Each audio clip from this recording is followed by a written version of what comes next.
instruir, ordenar, mas também inspirar. Nós vemos todas essas coisas em Jesus. E eu quero usar um texto para te sobressaltar aí a importância desse último item, sobre inspirar a partir da vida, do estilo de vida que propomos ao outro, mas que também, para isso, decidimos vivê-lo. E vamos ler João, capítulo 21, versículos 9, 10 e 11 apenas, que dizem assim: ao saltarem em terra, viram ali umas brasas e em cima peixes, e havia também pão. Disse-lhe Jesus: trazei alguns dos peixes que acabaste de apanhar.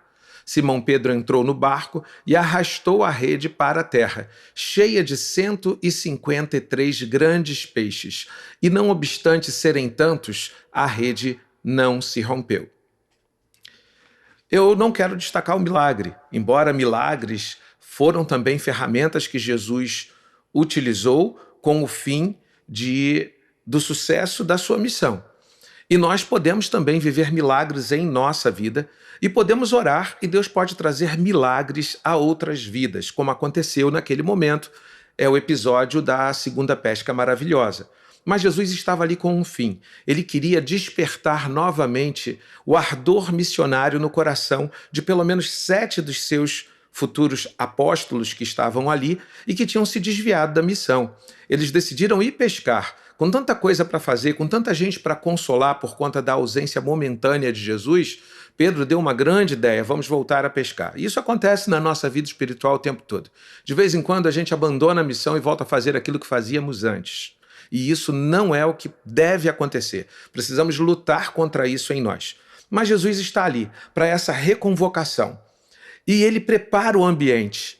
Nós vemos, e muito poucos atentam para isso nesse texto, acaba ficando menor diante do milagre dos muitos peixes, mas Jesus espera aqueles homens e ele providencia peixes.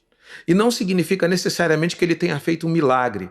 Quando a gente olha para como Jesus trata o lidar no sobrenatural, de pedir o auxílio do Pai para algumas questões, nós vemos ele fazer isso de forma comedida.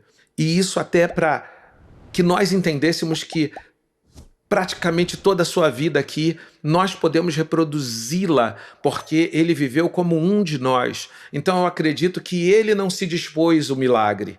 Ele foi até aqueles peixes de alguma forma, ele pescou, ele providenciou. Vamos ficar com o fato, já que não há uma narrativa tão clara, de que ele providenciou os peixes. Mas não é só isso, ele leva pão. E ele precisa acender aquela fogueira onde, quando os discípulos chegam, já estava ali peixes.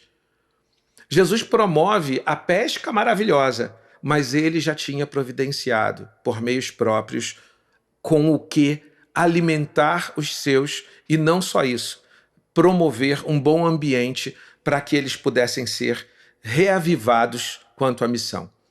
Então, entenda uma coisa, não adianta ordenar e instruir.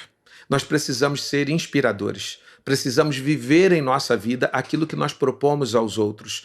Eles estavam sendo chamados, acima de qualquer coisa, para servir aqueles que encontrariam. E Jesus não só os ordena a fazer isso, mas ele dá o seu exemplo de vida. Ele mesmo os serve para reavivar a fé que já havia sido trazida no coração deles.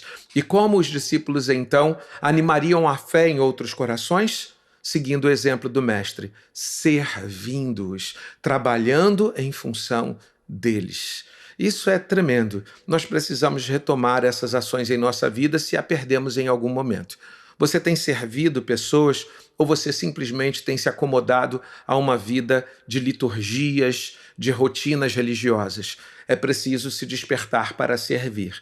Sirva com tudo que você tem, sirva com tudo que você é, porque afinal de contas, nada levaremos conosco, mas podemos apresentar naquele dia em que seremos avaliados pelo nosso Senhor, se nós temos molhos a apresentar dessa colheita maravilhosa ou se só temos para falar de elogios que tecemos a Ele, mas que nada tiveram a ver com um despertamento vivo que resultassem em vidas transformadas.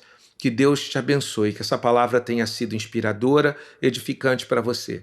Um dia abençoado na presença de Deus, certamente ele será abençoado.